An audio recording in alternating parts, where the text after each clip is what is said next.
nivell d'edificis com a nivell d'habitatges. De fet, la Unió Europea destina aquests 480 milions per les subvencions, estem parlant de molts diners, però que no és només aquest ajut directe, sinó també el que representa a nivell d'activitat econòmica. Representa totes aquestes obres, representen una activitat al voltant de 1.200 milions. Per tant, pel país i per la professió i per la ciutadania en general, doncs estem parlant de xifres importants.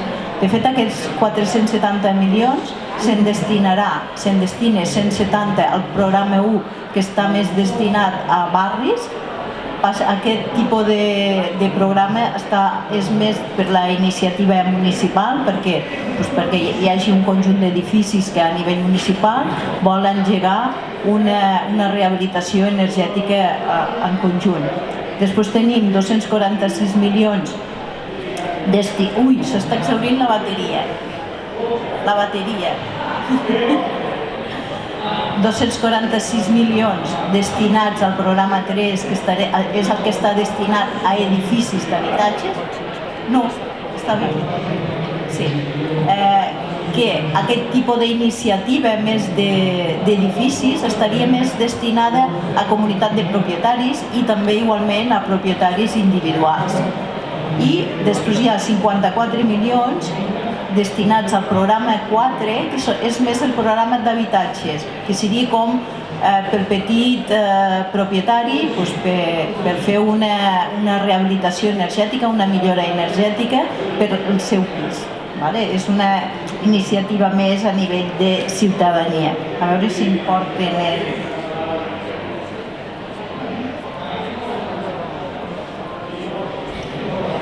Què és aquesta rehabilitació energètica? En el fons estem parlant de millores que podem fer als nostres edificis, a la nostra habitatge, per tal d'optimitzar i sobretot reduir el consum energètic. Estem parlant de reduir el consum de la factura de llum, consumir menys llum, augmentar el fet de tindre una rehabilitació energètica, comporta també una millora en la qualitat de l'habitatge, per tant augmenta el valor patrimonial i d'habitabilitat de casa nostra.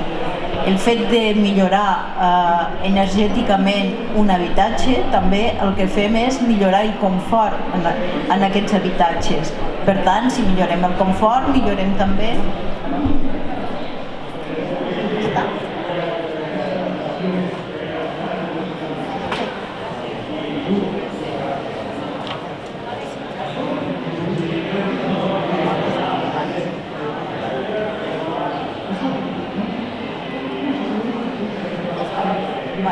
resolt. Per tant, aquesta millora a nivell de confort, a nivell de qualitat de vida que podem aconseguir en els nostres habitatges, també és una millora pel medi ambient. Per què? Perquè el que aconseguim també és una reducció del CO2 tan important per lluitar contra el canvi climàtic que l'estem ja patint amb el tema de la sequera.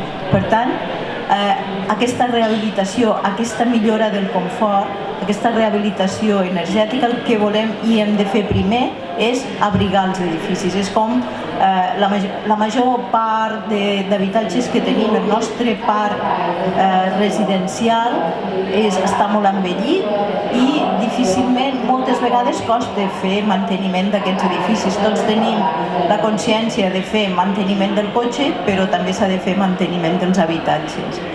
Aquesta rehabilitació pot començar en el que és aïllar sobretot els nostres edificis. Els nostres edificis sense aïllament tèrmic tenim pèrdues de calor, de la temperatura interior, de la calefacció per les parets i per tot l'envolupant de l'edifici, i a la vegada també a l'estiu, que fa molta calor, també se'ns escalfa molt més. Per tant, què hem de fer? Aïllar.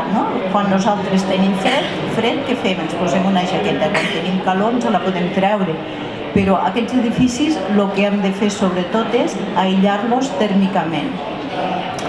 Què significa aïllar-los o posar aquest abric al nostre edifici? Si veiem aquesta imatge, veiem està més o menys per percentatges la pèrdua de calor en un habitatge.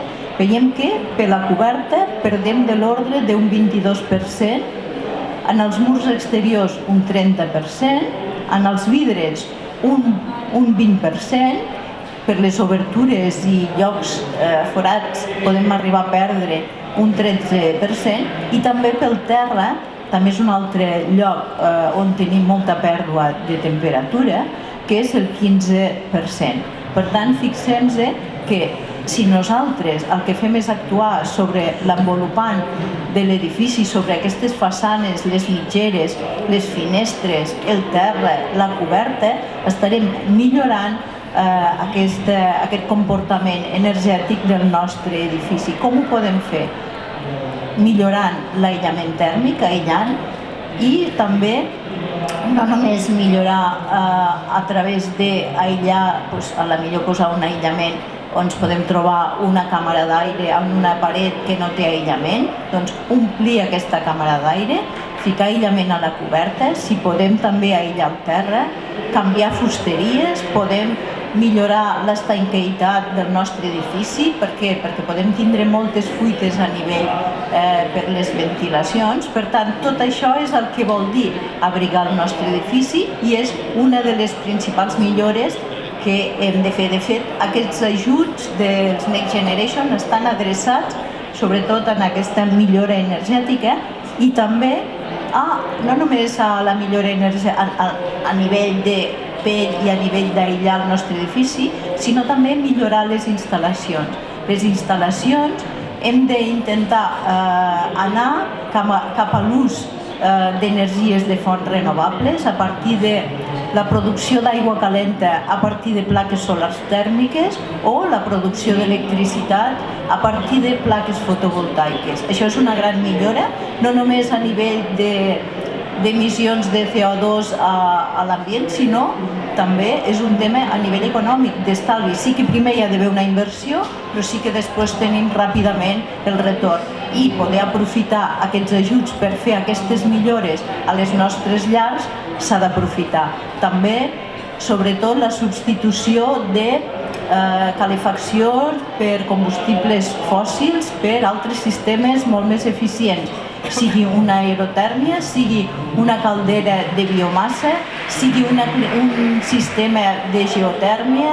Hi ha molts sistemes molt més eficients avui al mercat, per tant, també ens ajudarà en aquest procés de rehabilitació i estalvi energètic que al final és on volem arribar. Com podem veure o com podem entendre el que us estic dient jo, aquesta reducció de la demanda a través d'aquest aïllament que fem o aquesta reducció del consum energètic. Com ja sabeu tots, des del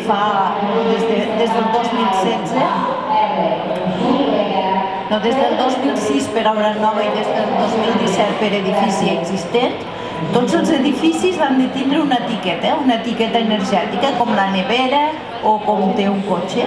I en aquesta etiqueta ens està dient, per un costat, què consumeix durant un any el nostre edifici i quines emissions de CO2 té a l'ambient.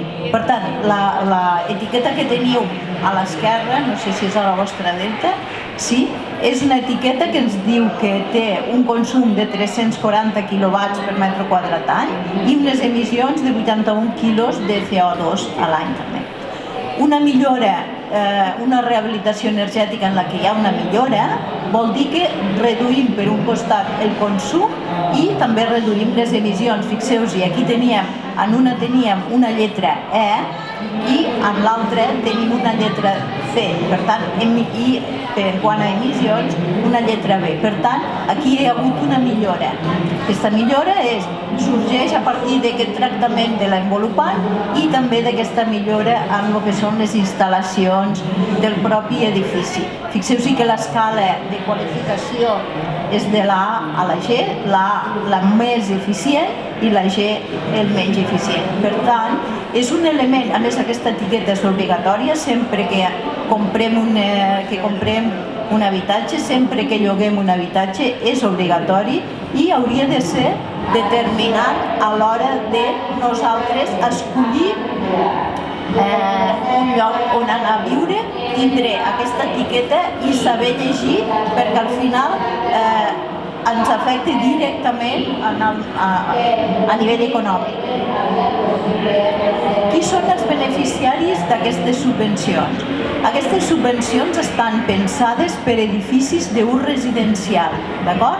I estan pensades tant per habitatges unifamiliars, que estaríem parlant del programa 3 i el programa 4, també per habitatges plurifamiliars que estarien més adreçats a comunitats de propietaris o a propietaris que tinguin tot un edifici. Aquest programa seria el programa 3 i després també hi ha una part que seria els habitatges que siguin els pisos, que és el programa 4. Per tant, l'ús que han de tindre aquests edificis ha de ser ús residencial.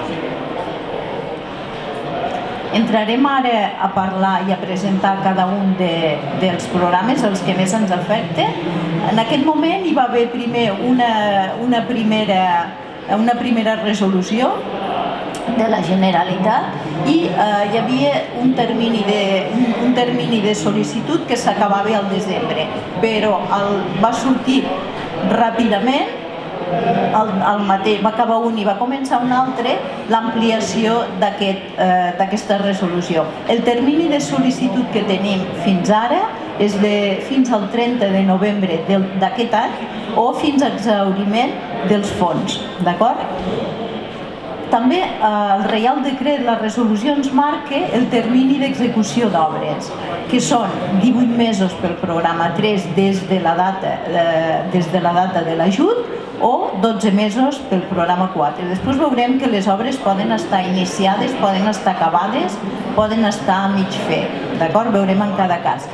Aquí us poso aquest Reial Decret, té 6 programes. El programa 1, que és per barris, ja ho he comentat abans, que està destinat a l'administració pública. El programa 2 és per les oficines de rehabilitació. Aquestes oficines de rehabilitació són 3. Una és la del Col·legi d'Arquitectes, del COA, després hi ha l'Oficina Tècnica de Rehabilitació dels Arquitectes Tècnics i després hi ha el d'Administradors de Finques. Veurem quin paper tenen aquestes oficines de rehabilitació en cada un dels programes. A Lleida, l'oficina de rehabilitació de Lleida està al COAC, a la demarcació, i allà estic jo per assessorar i atendre totes les demandes. Per tant, qualsevol persona... És un assessorament que no ha de ser només a tècnics, encara que sigui al Col·legi d'Arquitectes, sinó que està obert a tot el públic, a tota la ciutadania en general, d'acord? En el que ens centrarem serà en aquest programa 3, 4 i 5, el destinat a edificis, a habitatges, i després el programa 5 és el destinat al llibre de l'edifici i als projectes de rehabilitació, d'acord? Per tant, veurem que abans, sobretot pel programa 3, abans de començar les obres hi ha que fer un treball previ i també hi ha aquest treball previ, es pot acollir al programa 5, després ho veiem. Els tràmits que s'han de fer per aquests ajuts es fan en la web de l'Agència de l'Habitatge de Catalunya, d'acord? Sí que el programa 3 primer ha de passar per les OTRs perquè facin els informes de validació, però la resta de programes es poden sol·licitar directament a l'Agència Catalana de l'Habitatge. I després hi ha un programa 6 que és el destinat a lloguer social.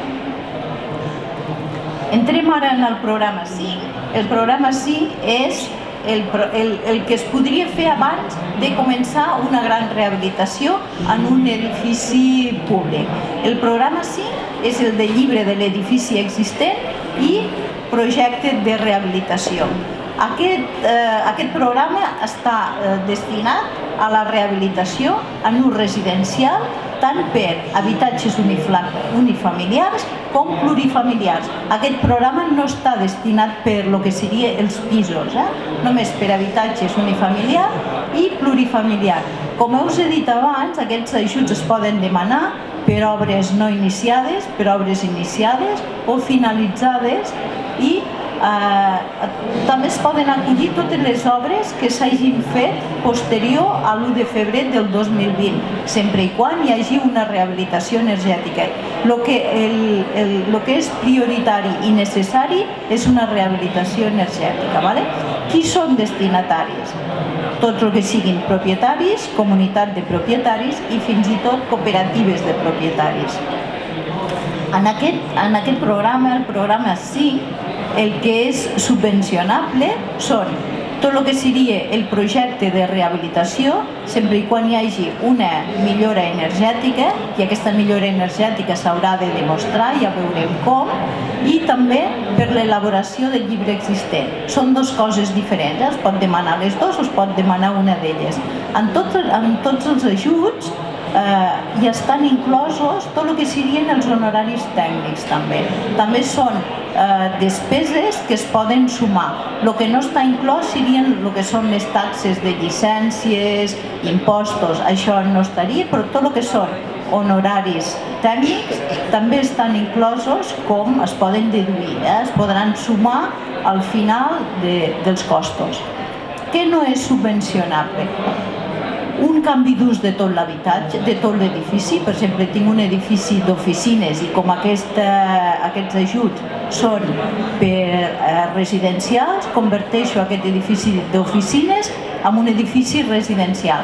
No, això no serà subvencionable. L'ús ha de ser habitatge. Després veurem tants percents tampoc. També, com és una rehabilitació, tampoc ens donaran ajut si tirem tot l'edifici i només deixem les façanes aixecades. Això és una gran rehabilitació, per tant, aquí tampoc ens donaran ajut. Tampoc ens donaran ajut si són edificis unifamiliars en els que s'obtingui un rendiment d'ús turístic.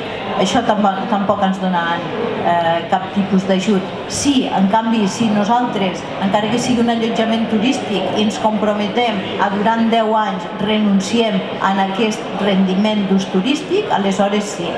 I, sobretot, tampoc ens donaran cap ajut sempre i quan si nosaltres volem posar una caldera de gasoil. Per exemple, quan hi hagi combustibles fòssils, tampoc entren els ajuts. En aquest cas, en el programa 5, perquè està pensant més per a edificis, sempre necessitem comptar amb un acord de comunitat de propietaris sempre i quan sigui un edifici plurifamiliar. Quins requisits han de tindre aquests edificis? Primer, que siguin edificis anteriors a l'any 2000, per un costat, i també per aquest ús residencial que us deia abans, almenys el 50% de la superfície construïda sobre rasant, sense comptar la planta baixa, ha de ser destinada a habitatges. I quines actuacions són subvencionables? Fer el llibre de l'edifici existent i o el projecte de rehabilitació d'aquest edifici. Quina quantia de diners hi ha per això? És diferent la del llibre de l'edifici i la del projecte. Hi ha una quantia fins a edificis de menys de 20 habitatges de 700 euros més 60 euros per habitatge. Sempre aquests fons, aquestes ajudes tenen una quantia i una quantia màxima. I com a màxim 1.900 euros. I en plurifamiliar de més de 20 habitatges són 1.100 euros més 40 euros per habitatges amb una quantia màxima de 3.500 euros. Aquests projectes, això és el que seria fer el llibre de l'edifici. En quant a projecte de rehabilitació, també està en funció del nombre d'habitatges, ja ho veieu aquí. Amb habitatges unifamiliars i plurifamiliars de menys de 20 habitatges, són 4.000 euros més 700 euros per habitatge amb una quantia màxima de 18 i en plurifamiliars de més de 20 són 12.000 més 300 per habitatge amb una quantia màxima de 30.000.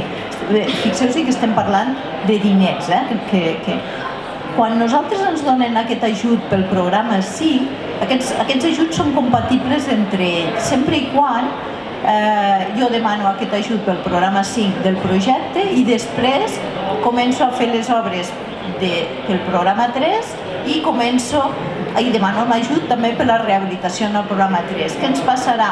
Que aquests diners que ens donen del programa 5 per lo que és el projecte els haurem de deduir del programa 3. És com una mica d'engany això, no ens ho acaben... Aquest programa està pensat per ser com l'inici, o primer en el programa 3 hem de fer un projecte, per tant l'inici és fer el llibre de l'edifici i el projecte de rehabilitació i després farem el projecte. És com per incentivar també a nivell de comunitats de començar a iniciar aquestes obres. Entrem ara en el programa 3, que és per el que són edificis, i quin tipus d'edificació tornem a estar en ús residencial per el que són habitatges unifamiliars i plurifamiliars. Les obres poden estar no iniciades o finalitzades abans de l'1 de febrer del 2020 i els destinataris poden ser propietaris, comunitats de propietaris, cooperatives també, i en aquest cas no s'ha d'acreditar la residència habitual i permanent dels habitatges, cosa que veurem que serà diferent en el programa 4. Tornem a estar amb el no subvencionable, que seria el mateix que us he dit abans, el canvi d'ús, el que és la rehabilitació deixant només les façanes, si hi ha combustibles fòssils, si hi ha un rendiment d'ús turístic, i també subvencionable els honoraris tècnics, el mateix que va, però en aquest cas sí que hi ha uns altres més requisits. En tots els casos, aquests programes, aquestes ajudes, sempre en aquest cas, també com és destinat a edificis, es necessita l'acord de la comunitat de propietaris per dur a terme aquestes obres.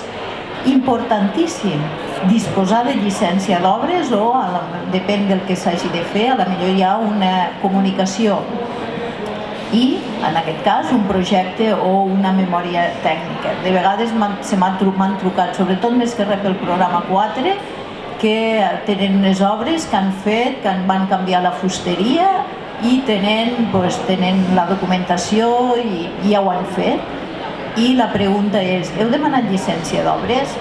No, doncs no hi ha ajut. Per tant, hem de fer les coses bé, s'ha de demanar llicència i és un dels documents indispensables per aquest ajut, per demanar aquests ajuts. Què hem de tindre en compte? Els documents més importants, tant pel programa 3 com pel programa 4, és el certificat d'eficiència energètica de l'edifici. Nosaltres hem de poder comparar l'edifici abans de començar les obres i una vegada finalitzades, i hem de poder comparar amb aquelles etiquetes que us he ensenyat abans quina millora hi ha hagut. En funció de la millora tant del consum com la reducció d'emissions, amb això el que ens donarà, podrem entrar, veurem en quina franja de subvenció entrem. Després ho veiem. I després un altre document que també és imprescindible és la ITE, la Inspecció Tècnica d'Edificis. És un document que també és necessari i hem de saber, per exemple, el que és lògic és que no podem donar una subvenció per millorar l'eficiència energètica de l'edifici i té una patologia a nivell estructural que primer hem de poder millorar hem de saber com tenim l'edifici, després si hi ha alguna actuació que s'ha de fer es fa i després fem la millora energètica. En aquest programa 3 veurem que també aquestes millores a nivell estructural també poden ser millores d'accessibilitat, també les hi podem incloure. Però es poden incloure sempre tenint en compte que hi ha d'haver la millora energètica. Nosaltres no podem fer una rehabilitació de la coberta que ens donin diners per la coberta, però no fem la millora energètica, d'acord? Sempre primer la millora energètica i després l'altre. També aquestes ajudes estan pensades per a aquelles persones o aquells propietaris amb vulnerabilitat econòmica perquè tinguin una ajuda del 100%. S'ha de fer uns tràmits, s'ha de justificar, però aquest tipus de persones tenen una subvenció individual que els pot cobrir el 100% de la quota, d'acord? També hi ha en aquest programa 3 hi ha una part d'ajut per l'eliminació de l'amiant, és un import extra i per tant, si aprofitant en aquest programa 3 es vol aprofitar per de treure l'amiant de l'edifici, doncs també hi ha uns diners destinats a això. En aquest cas hi ha com un doble requisit perquè ens donin l'ajut. Primer, per un costat, la reducció de la demanda i el consum d'energia primària no renovable, d'acord? Hem de reduir el consum de fonts que no siguin d'energia renovable i depèn de la zona on estem és un valor o un altre. Per tant, hem de reduir per un costat, aquí en la zona on estem, és zona D, un 35% de reducció i també una altra cosa és la demanda i una altra també és la reducció d'aquest consum. Per un costat, perdó, no ho he dit del tot bé, per un costat hem de reduir la demanda energètica, el que gastem, hem de reduir, per tant, aïllant, reduïm aquesta demanda de lo que gastem. Aquí en aquesta zona seria aquest 35% i també hem de reduir el consum d'energia primària no renovable, d'acord? Us he comentat ja que les actuacions subvencionables sempre són primer la rehabilitació energètica i després podem incloure altres actuacions destinades a la millora de l'accessibilitat, millores de patologies i també per la conservació dels edificis. Totes aquestes actuacions són compatibles, però sempre no hem d'oblidar, i el tema central és l'estalvi energètic. La quantia per a aquest programa, en funció d'aquest estalvi energètic aconseguit, podem tindre una subvenció màxima del 40, 65 o 80%. Per tant, estem parlant de diners, estem parlant d'una quantia màxima també per habitatge de 6.300, 11.600 o 18.800 per habitatge. Per tant, per a edificis on hi ha un edifici sí que el procés és lent i pot ser farragós i es necessita fer projectes, però això és lògic, però les quanties són importants i val la pena tindre-ho en compte. També en aquests edificis plurifamiliars en què a la planta baixa hi ha uns locals, sempre i quan aquests locals també pengen d'aquest edifici, també tenen una quantia d'ajut màxima per metre quadrat.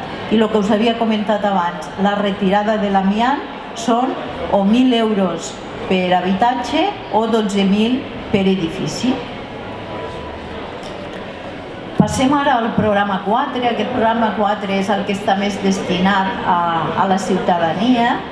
Aquest programa, segueixo, és un residencial i seria per a aquells edificis o aquells habitatges que estan dins d'edificis o també per a habitatges unifamiliars que tenen només un propietari. El tema de les edificacions, el mateix, obres no iniciades, obres iniciades o finalitzades abans del 1 de febrer del 2020. I els destinataris poden ser propietaris, poden ser llogaters, usufructuaris, però aquests sí que han de ser el domicili habitual i permanent d'algú, d'acord? I s'ha d'acreditar amb un certificat d'empadronament. Com l'altre, el de l'edifici, no calia que fos domicili habitual, en aquest cas sí.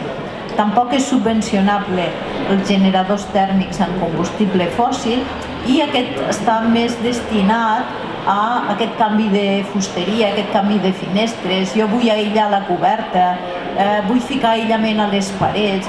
Està més destinat aquest programa al que és el ciutadà de peu, no?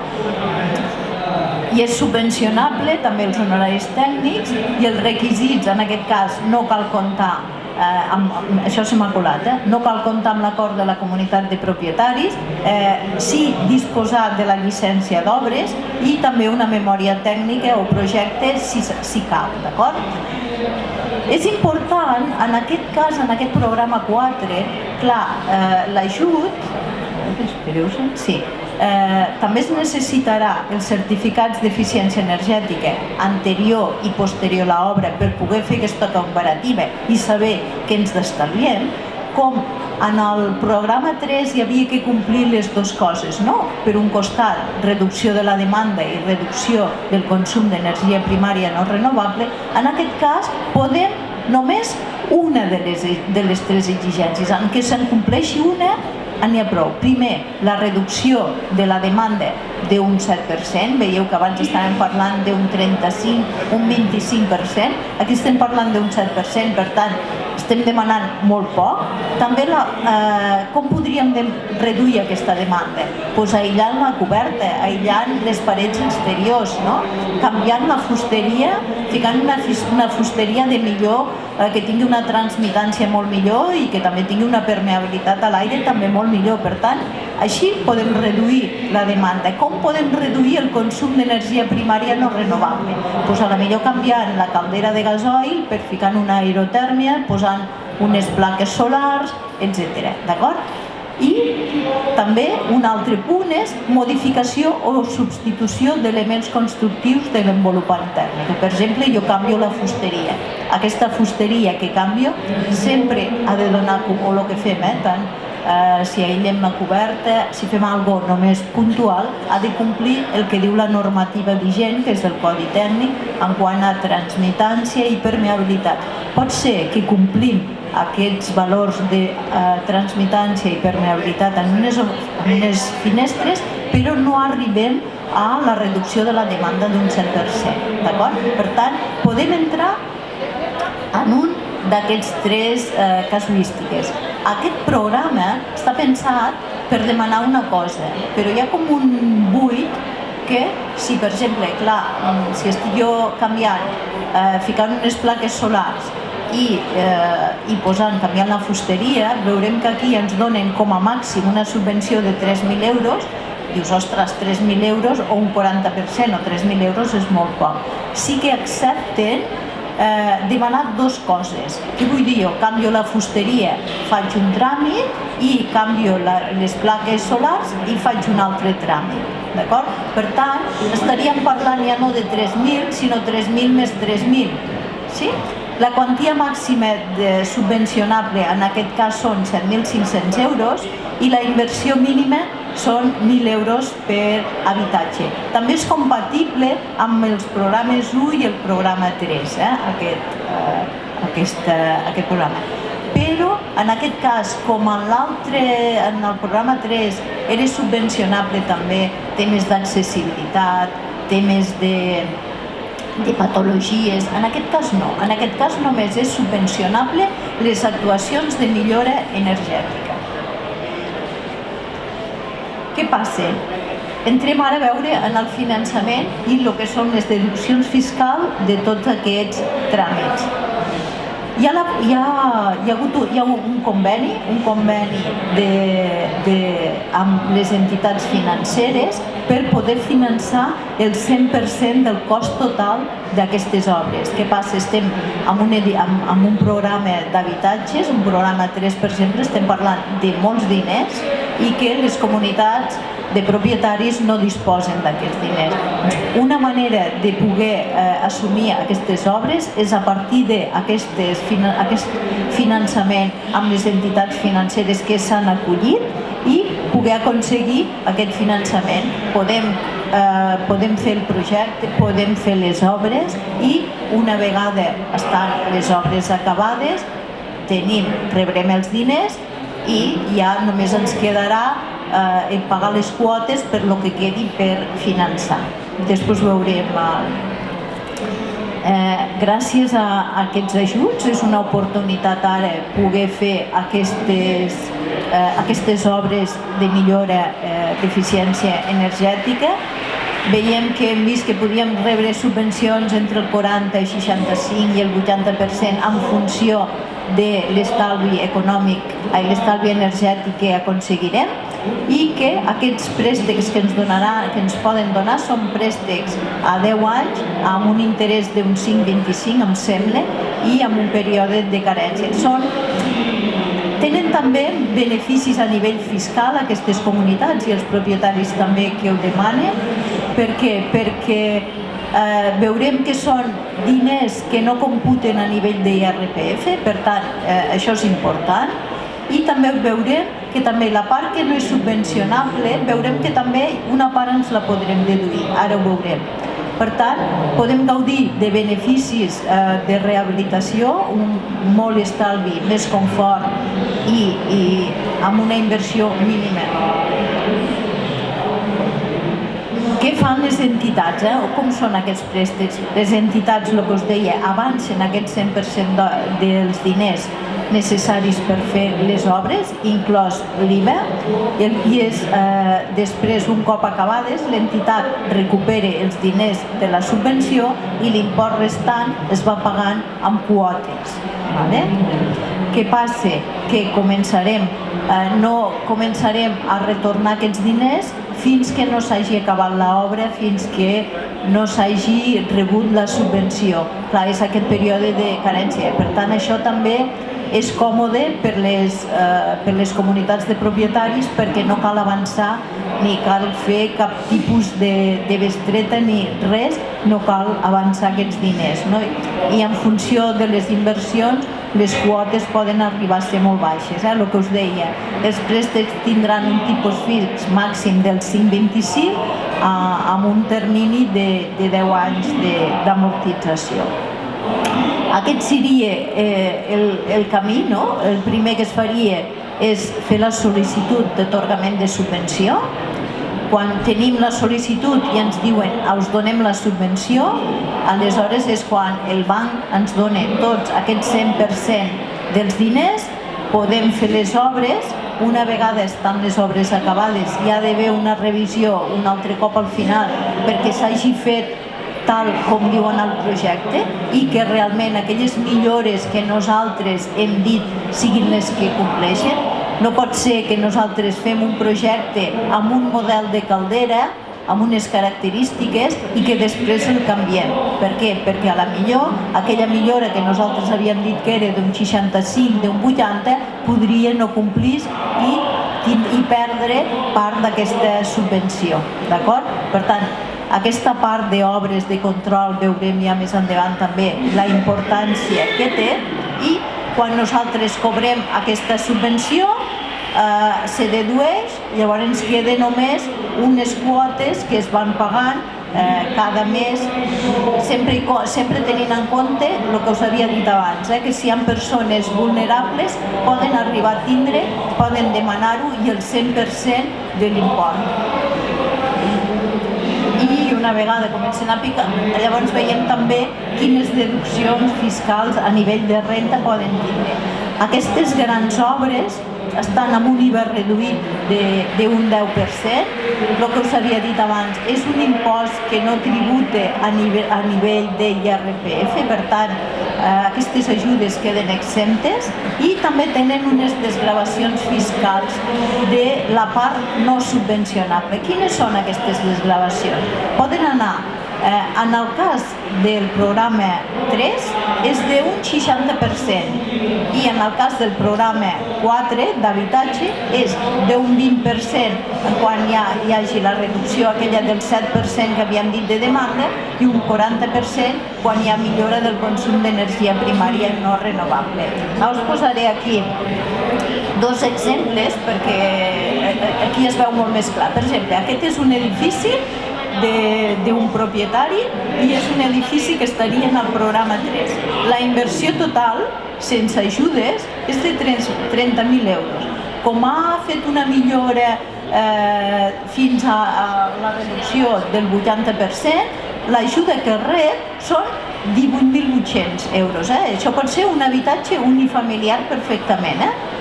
Rep una ajuda de 18.800 euros. Per tant, si a mi em costen les obres 30.000 i me'n donen 18.800, me'n queden 11.200 que no estan subvencionats.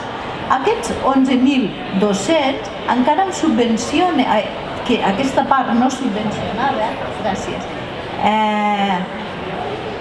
aquesta part no subvencionada, ens podem deduir un 60% d'aquesta part no subvencionada, d'acord? De quina manera? Ho podem deduir amb 3 anys consecutius de renda, amb un import màxim de 5.000 euros. Per tant, fixeu-vos que un 60% de 11.200 són 6.720 euros més. Per tant, nosaltres, a nivell de renda, ens podem deduir l'any 2022 3.000 euros, el 23 3.000 més i el 24 720. Per tant, en el fons, nosaltres ens donen 18.000 euros, 18.800 directes, però després de forma indirecta a nivell de IRPF són 6.720 euros més. Per tant, si ho dedueixo i sumo, el cost total de l'obra me costa 4.480, quan m'havia costat 30.000 euros. Per tant, m'estan subvencionant el 85% del cost de les obres. Fixeu-vos, són diners que rebem directament. Aquest tipus d'ajut mai a la vida hi havia sigut. Per tant, torno a dir, aquesta oportunitat de demanar aquests ajuts. En el cas, per exemple, es posa un segon exemple, que estaria dins del programa 4 i dins del programa PIS. Una inversió, jo canvio la fusteria i me costa 5.000 euros i un 40% sobre 5.000 euros és 2.000. Doncs són 2.000 euros que jo rebo de forma directa. Torno a estar 5.000 menys 2.000, hi ha 3.000 euros que no me tornen, que no estan subvencionats. Com ho fem? En aquest cas, la reducció és d'un 20%, perquè és habitatges. Un 20% sobre 3.000 són 600. Per tant, en la primera renda me dedueixo aquests 600. Per tant, tornem a estar que l'ajut real no són aquells 2.000, sinó que són 2.600. En aquest cas, seria un estalvi d'un 52%, que també està molt bé, Important, ho havia dit però ho torno a recordar, en aquesta inversió total no hi ha només el cost de les obres, sinó que el cost del tècnic, perquè aquí sí que sempre necessitareu un tècnic perquè faci els tràmits i que us faci el projecte i que us faci tota la documentació, també es poden sumar en aquest import total de 5.000 euros, d'acord? Per tant, importantíssim que no és només les obres, sinó també els honoraris. I l'únic que no hi va l'únic que no està inclòs és la part de taxes administratives, d'acord? Continuem. Quins documentació de suport podeu tindre? Podeu buscar a diferents webs, a la web del Col·legi d'Arquitectes. Tenim, per exemple, hi ha una part destinada a arquitectes i després hi ha una altra part destinada a la ciutadania. Per tant, nosaltres com a ciutadans podem entrar en aquesta web i trobar la informació. Aquí es pot buscar un arquitecte, podem trobar informació sobre la rehabilitació, etc. També podem trobar informació a la web de la Generalitat, a la web de l'Agència Catalana de l'Habitatge. Trobem també un apartat que es diu Ajuts a la Rehabilitació i aquí també parla de les subvencions en edificis, les subvencions en habitatges. Quins són els passos a seguir per a aquests programes? Si és un edifici plurifamiliar, el que farem és posar-nos en contacte amb l'administrador de finques i que sigui a partir d'ell que comenci a gestionar tots aquests tràmits. Per tant, tindríem aquesta figura de l'administrador de finques que ens pot ajudar. L'administrador de finques pot tindre assessorament del Consell d'Administradors de Finques. Veurem que serà un dels el Col·legi d'Administradors de Finques necessitarem un document que ens farà ell i a la vegada també necessitarem del Col·legi d'Arquitectes o del Col·legi d'Aparelladors que també ens facin l'altre document. Ara veurem quin és. En el cas de no tindre un administrador de finques, el millor és posar-se en contacte amb el tècnic. Un tècnic, sobretot, és important que estiguin avesats a treballar amb temes d'eficiència energètica. Per què?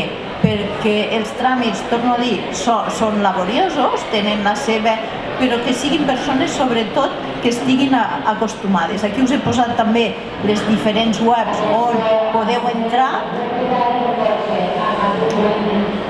Una vegada, per exemple, ens posem en contacte amb aquest tècnic, el tècnic serà el que ens ajudarà a fer tant una valoració tècnica com una valoració econòmica.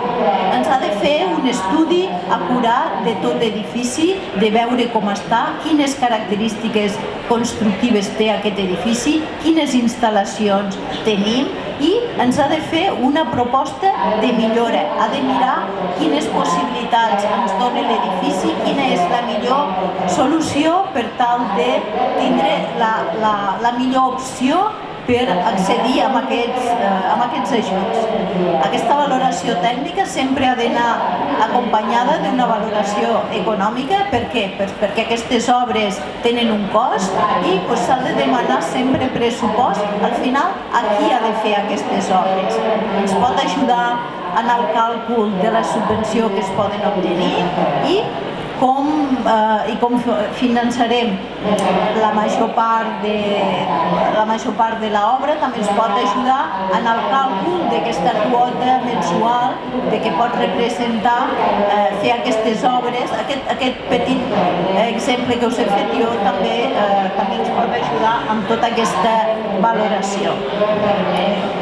A l'hora de sol·licitar la subvenció també necessitarem aquest tècnic o com a tècnics la propietat ens pot delegar la figura del gestor rehabilitador. Aquest gestor rehabilitador és el que s'encarregarà de tot, serà la figura que ens ajudarà en la sol·licitud de la subvenció i que ens ajudarà en la planificació i sobretot en la direcció de les obres.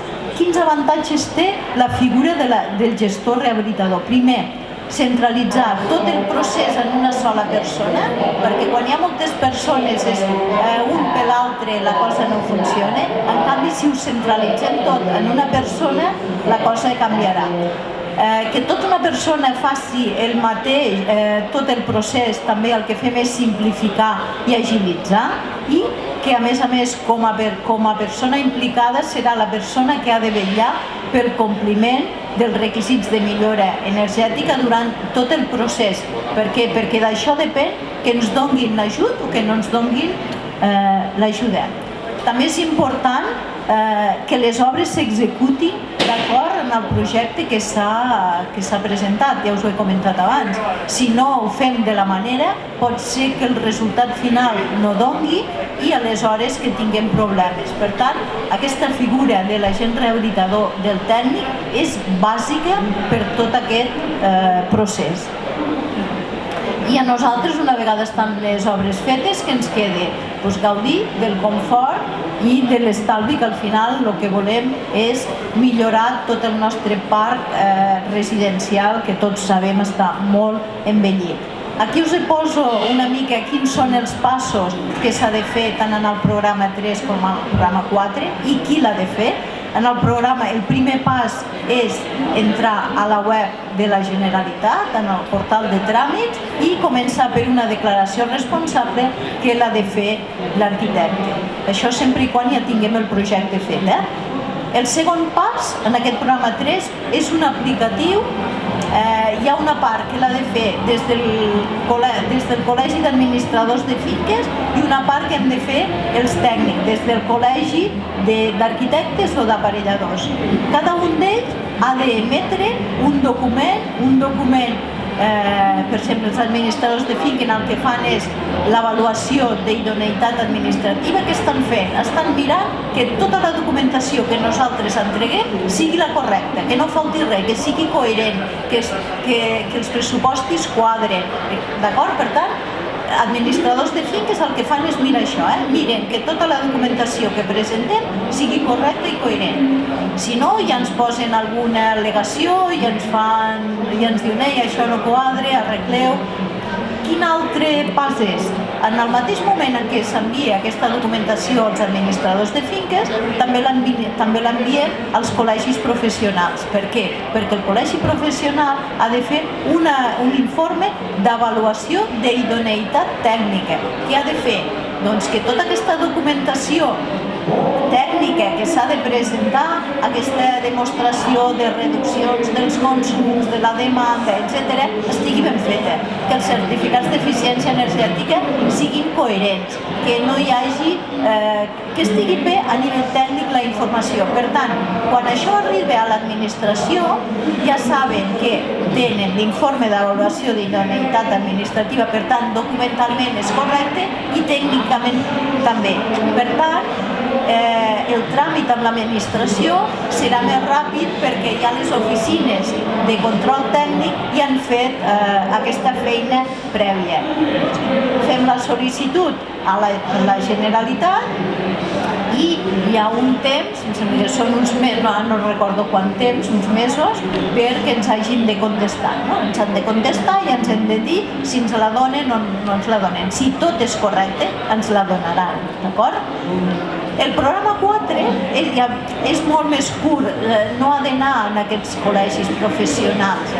Es fa la sol·licitud a la web de la Generalitat i la pot fer un representant, la pot fer el propietari, la pot fer o el tècnic. Jo sempre aconsello que sigui el tècnic que faci totes aquestes coses. Per què? Perquè sempre és més fàcil.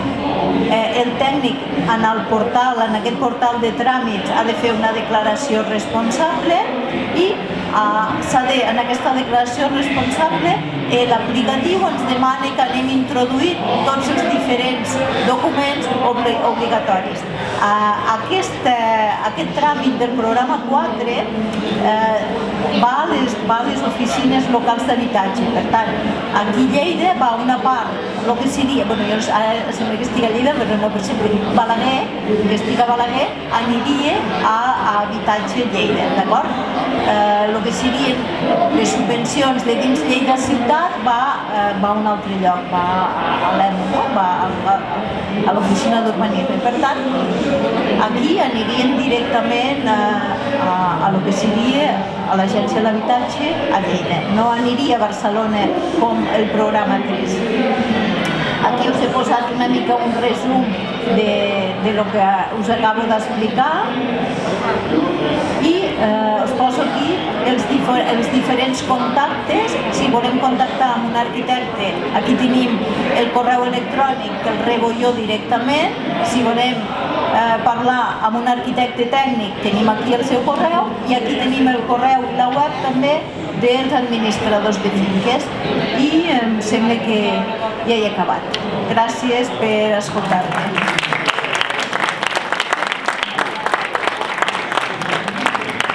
Hi ha alguna pregunta? Que s'ha entès.